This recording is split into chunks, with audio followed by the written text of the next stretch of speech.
રાજપીપળાની golden girl તરીકે ઓળખાતી ફલક ચંદ્રકાંત વસાવાએ રમત-ગમત ક્ષેત્રે પોતાની સતત મહેનત, સમર્પણ અને પ્રતિભાથી એક વધુ ગૌરવપૂર્ણ સિદ્ધિ હાંસલ કરી.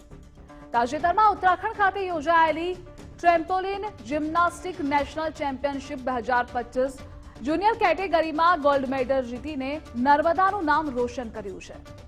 ટ્રેમ્પોલિન કે જે એક ઓલિમ્પિક લેવલની રમત છે, જેમાં ફલક વસાવા એ વિજેતા બની.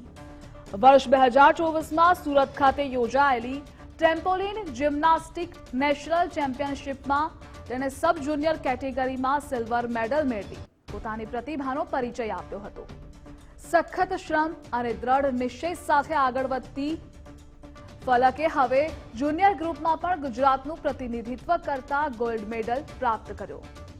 ટ્રેમ્પોલિનમાં ફલકના માતા મિકેતા પટેલ પણ ગોલ્ડ મેડાલિસ્ટ છે.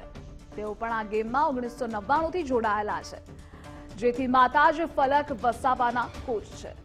ફલક વસાવાનું આવનાર 2036માં ભારતમાં યોજાનાર ઓલિમ્પિકમાં ભાગ લેવાનો નિર્ધાર કર્યો છે અને તેના માટે તેના માતા મિકેતા પટેલ અને તેના કોચ હિમાંશુ દવેએ મહેનત કરી રહ્યા છે.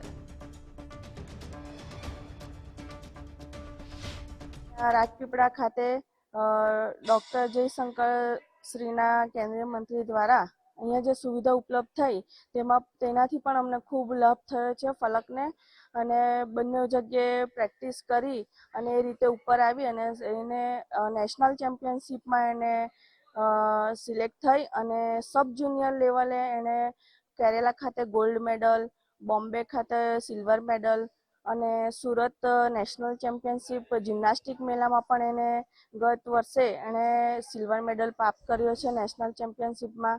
ત્યારે ઉત્તરાખંડ દહેરાદૂન ખાતે યોજાયેલી નેશનલ ચેમ્પિયનશિપ 2025માં હું નેશનલ વિભાગમાં પાર્ટિસિપેટ કર્યું હતું અને એમાં મારો પ્રથમ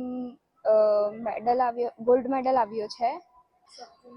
સબ જુનિયરમાં ગોલ્ડ છે મારો અને સબ જુનિયરમાં એક સિલ્વર પણ છે અને અત્યારે પહેલી નેશનલ હતી મારી જુનિયરની, તેમાં મારો ગોલ્ડ મેડલ આવ્યો છે.